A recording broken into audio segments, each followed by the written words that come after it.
This is Pet Life Radio. Let's talk pets.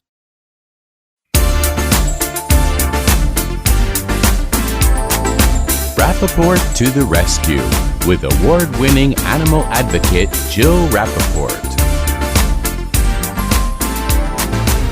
Hi, welcome to Rappaport to the Rescue. I'm Jill Rappaport, and I am thrilled to have as my guest today one of the most beloved talk show hosts and news correspondents in the country. Natalie Morales is the co-host and moderator of CBS's The Talk. She's also a correspondent for CBS News, including 48 Hours, and recently did an incredible exclusive interview with the Menendez brothers. I watched it, and it was riveting. Natalie Morales is truly a force to be reckoned with, and I was fortunate enough to work with her for many years at NBC, and we always bonded over our love of animals. We are kindred spirits for sure. So when we come back one-on-one with Natalie to talk about her incredible career, her beloved family of fur angels, and I'm sure she'll mention her husband and her 2 sons as well. Stay tuned. Take a bite out of your competition. Advertise your business with an ad in Pet Life Radio podcasts and radio shows. There is no other pet-related media that is as large and reaches more pet parents and pet lovers than Pet Life Radio. With over 7 million monthly listeners, Pet Life Radio podcasts are available on all major podcast platforms. And our live radio stream goes out to over 250 million subscribers on iHeartRadio, Odyssey, TuneIn, and other streaming apps. For more information on how you can advertise on the #1 pet podcast and radio network, visit PetLifeRadio.com/advertise today. Let's talk pets. Let's talk pets On Pet Life Radio. Pet Life Radio. PetLifeRadio.com.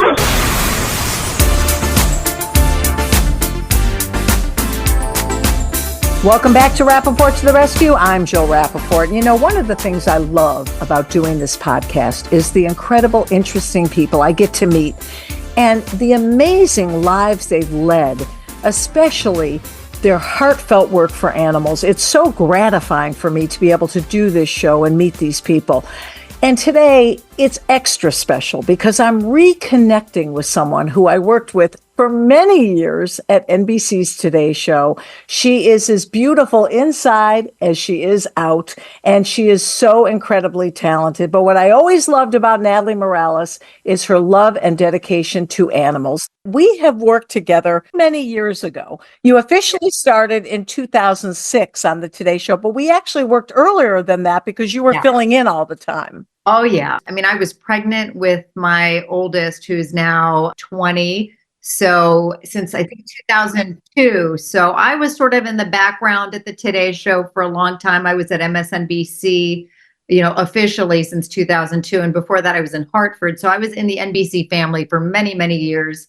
So yes, I feel like I have known you for many, many years now, Jill, and love to be here with you. Well, I was so excited because if you remember, I was entertainment reporter, then switched to the rescue segments, and you were so supportive because you are so in love with rescue animals and your heart, that's where your passions lie. So we were bonded. Yes. Oh, your bow to wow was like the highlight. I mean, the crew, whenever you brought those puppies in, and to see what you would do with them and how you would transform them, it was always such a highlight. I mean, it was like a little puppy therapy for all of us, there at the show. And we would just pick up the dogs, and it was like having a little puppy play date right on set.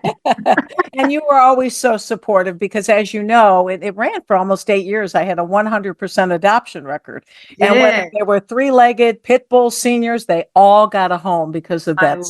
I love that so much. It's so important, that message that you started at the Today Show and what you continue to have done with your work. You're such a huge advocate for animals, and, I am as well. And so when you said, let's do this, I was like, anything I can do to help you, get this mission and spread the word and love of adopting and not shopping. There's too many designer dogs out there these days. And there's so many dogs and cats and horses and all kinds of animals that need great homes. Well, I remember back then during your NBC days, you had rescued a dog, which fortunately she is still alive and thriving. Zara is 13. Yes, Zara is doing great. Knock on wood. And she's still runs on the beach and she's incredible. But yes, I adopted her right off the set. She was on for a Traveling with Your Pet segment. I was bummed it wasn't one of my segments, but still thrilled you rescued. I don't know how I managed to get away without adopting from one of your segments. I think it's because I already had her when you kept coming by with dogs. So I could only, living in the small house that we did, I could only have one at the time. And you had cats too. I had 2 cats and I had 2 rescue cats. So I was like, I think there's a limit to what my cats will tolerate. And then a few years later, when you ended up hosting Access Hollywood, you rescued another dog. Yes, I rescued Obi also off the set at Access. He was there for a puppy bowl segment. Right. And fell in love with him and he came home with me, so I have a habit. Well, it's so great because people in your position, everybody knows you. You've been a star and a fixture for so many years and people love you. And then when they see that you've opened up your heart and your home to rescue animals, it makes a huge difference. I mean, listen, they are my therapy. They are my loves. I mean, I always say, and I think everybody feels this way about their pets, they really do complete your family and your life. And, my kids, they grew up with them from a very early age. Once Josh was approaching, I guess, 8 or 9 years old, that's when we adopted Zara, and Luke was about 2 or 3 at the time. And I knew because I had grown up with dogs all my life. And for me, it was just having that constant companion, that friend, having somebody that I knew would always be by their side. And I was an Air Force brat, and that meant a lot. It was always having that that furry friend that I could count on. And what a difference for my kids. Like, growing up with animals has done so much good for them. I mean, my oldest has anxiety, and Zara is his real therapy pet. I mean, even though she is not a designated therapy pet, she really is. I mean, she acts like it. She behaves like a therapy pet, and she just senses that, she needs to be by his side whenever he's around. Yeah. Wonderful. Back then, I remember you understood the importance, and that makes all the difference in the world because you have a platform. You have the ability to educate people and to spread the word. Rescue and adoption, it's the worst it's been in over 2 decades. I have shelter friends that are contemplating closing their doors. They said they've never seen anything like it. It's really dire right now. Pet food, everything is inflation. Our food is more expensive. So right. If it's more expensive to, feed your children, I think it's understandable. It's hard to feed a pet. It is a privilege to have the love of an animal in your life. And I get it. I understand. If you have the room in your home also, it's a privilege to have room where you can host and have an animal. So, I think we're lucky if you have the room and the ability to have animals. And I always say, if you can open your heart to one, you can open your heart to 2, 3 or 4 more. My kind of Jill, girl. how many do you have now at this point? Oh my goodness. Well, and I was going to say, I should have married you, Natalie. No, I had 6 rescue dogs, but during COVID, I had super seniors. I lost 3, but I'm still very blessed to have 3 more seniors. So I do try to take what I call the underdogs, the seniors, kids, the special needs. And speaking of animals and having your dream, you did a profile on your beloved, beautiful horse, Louie, and I was crying. It was so wonderful. I'm so glad you caught that, Jill, because I know you had your book about horses and when you published that a few years back, and I have always loved horses as a kid growing up. It was always my dream. It was my passion. But my dad was in the Air Force. And I remember being, about 9 or 10 years old and saying, Dad, is there ever a day where I could someday get a horse? Can I please, begging? And, in the Air Force, moving every 2 to 3 years, first of all, they're not making any money in the Air Force. And there's just not the lifestyle where you're moving like that, where you can possibly have a horse and move them around like that. And so I ended up, just taking the little allowance money that I would get, week to week and whenever I could, living wherever I was. I really started when I was in Spain and would just go take a lesson here and there. So mostly in Spain, I took some lessons, but I never really was able to stick with it. It was like 2 lessons a month, and it was a pretty penny at the time. It was all of my allowance to be able to do that. And I just loved it. I fell in love with it. And I said, someday, whatever it's going to take, I'm going to have a horse someday. And of course, with the job that I have and having kids and, raising a family, there wasn't time. And then finally moving out to California, having, obviously an environment that allows me to be able to ride outdoors a little bit more. But then also after, having a little more freedom out here and having a job that has better hours and not traveling as much, I started committing myself to riding more. And then during COVID is when I said, okay, I'm going to really do it. This time I'm going to pursue my dream. I'm going to get that horse and I'm going to get on that saddle, and have not left since. And I finally found the right boy for me, found my sweet Louie, and we've been, competing, which was something I also thought I would never do. That's what I loved in this story. You said, I can't believe I'm actually going to a horse show. Yes, it was like, the rusty stirrups division. I was just basically doing 2-foot jumps. Now I'm doing like 2'3", which is not much. I mean, the horse can basically walk over that, but still. Oh, please. I always say the only thing I've ever jumped are the ropes at a Ralph Lauren sample sale. I'm terrified of jumping. Okay. And what I love about you, Natalie, you are a daredevil. This correspondent would be the first to jump on the plane. There's nothing that you're afraid of. So it didn't surprise me at all to see you in a show and jumping. So much fun. It's a thrill. But let me tell you, the scariest part is not so much being on the horse and doing the jumps. It's remembering the course. Senior brain. It's the senior brain, the senior moments. Even though I can like memorize a script and I can do stand-ups and do live, on television, it's, oh my gosh, am I going left? Am I going right? It's a series of jumps and then it changes. It is a mental game. I got to tell you, though, I think it's so good for a senior brain. I mean, I'm in my 50s. I think it's the best thing. They say learning a language or learning something new that's challenging. Well, what could be better than on the back of a horse, which is therapy, an animal that truly is forgiving and teaching me so much, teaching me a confidence that is incredible, and having that bond in that relationship. But then on top of that is really, making me use my brain in a way that I've never had to think that way. It is choreography, but on the back of a 1,100-pound animal, which is something entirely different. What touched my heart is the bond that the two of you have, the relationship. That's what brought me to tears. Did you see him whinny at the end? Oh, my God. He whinnied on cue. I was like, who taught you that?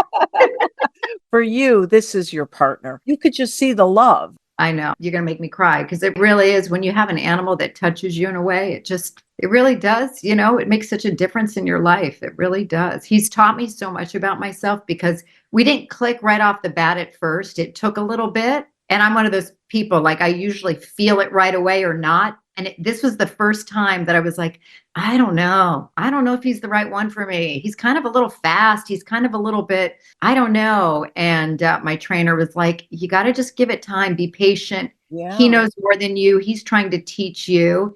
And that taught me so much, because I realized I just have to I don't know a lot about horses yet. And he was teaching me to you just got to sit and listen and just let me do the job and be patient with yourself. And that's not something I haven't had a lot of patience with. It was being patient with myself. And so he's taught me a lot, and it's been so rewarding. All the years I've known you, this is the first thing that I've seen really bring you to tears. And look at everything we've gone through in careers and life. It just shows you what this bond means. I mean, all my animals, they teach you so much about yourself. Like, he's a little injured right now, which is probably why I'm a little emotional too. He's, I feel bad for him. He's just got a little tiny ligament tear. He'll be fine in a couple of months. We'll be back at it. But yeah, I tell you, he's one of those special horses that there's a connection that, you just really feel it. For anybody who has that bond with an animal, it's an incredible feeling. And fortunately, thanks to your very successful career, You're lucky to have Louis and be able to enjoy this sport. And in your job, Natalie, I've always known you to be the ultra professional, and you've landed some big scoops.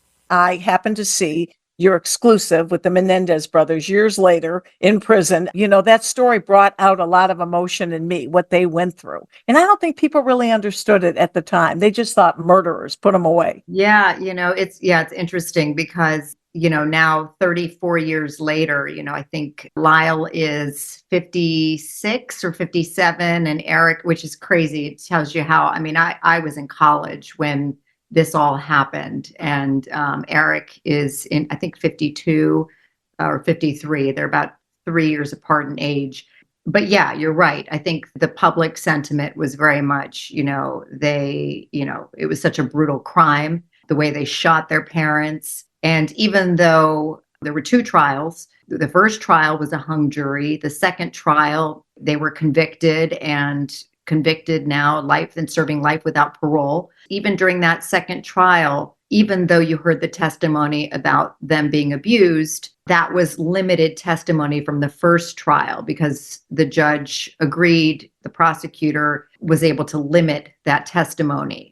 And now in hindsight, also, we know so much more about men as victims of sexual abuse. Yes. It's interesting when I interviewed Lyle by phone, he brought this up, which I thought was an interesting perspective, and I hadn't thought of it, was that when they killed their parents and when this all happened, it was 10 years prior to the pre-sex abuse victims coming forward. Oh. So 10 years later, I think we started to understand and have a wider understanding of what men as sexual victims go through and reporting and what that does, how long it takes for people to psychologically, the trauma, for them to understand what they went through and how they process that. So I think, I'm not saying that in any sense is an excuse for what they did. And he doesn't say that either. He's not excusing what they did. He accepts that they did what they did and he lives with that every day. But I think it gives you an understanding of the trauma that goes into what happened leading up to their killing their parents. I think there had to be an incredible response to your interview. Yes. Well, we'll see what, the LA district attorney ends up deciding to do and what the judge decides to do. There's new evidence in the case this time around.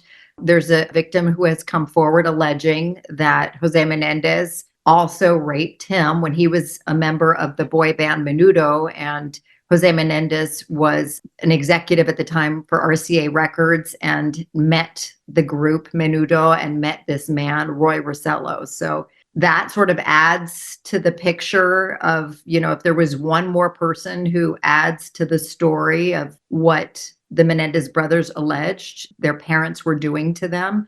And there's other evidence as well. So all of that sort of adds to the picture of what they were saying all along, according to their lawyer. Well, it was such an emotional interview and a great big get for you. And I know you're known, and I think of you still in the news sense. I think of you as a news person.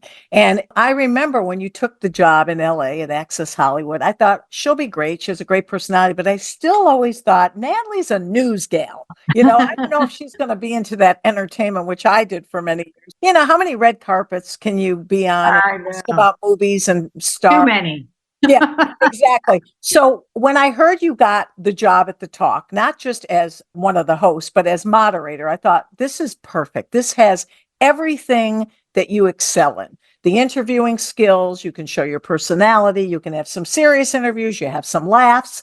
So needless to say, I was shocked that they're canceling the show. Heartbreaking. I know. I finally have a place where I'm just so happy. I feel so fulfilled. I guess it's the nature of television though, when you start to feel really comfortable and settled and, our show and our hosts, all of us just got nominated as hosts for an Emmy. So of course, the week that we get nominated is also, we find out that the show is going to be canceled after December of, this year. So it is what it is, where, television is constantly changing and I'm used to reinvention. That's the good thing about being an Air Force brat is I've learned to always reinvent and keep going. And the great thing is I'm still with CBS News. So yes, you'll be seeing a lot more of me at CBS Mornings, and 48 Hours will be busier. That's for sure. Probably traveling more.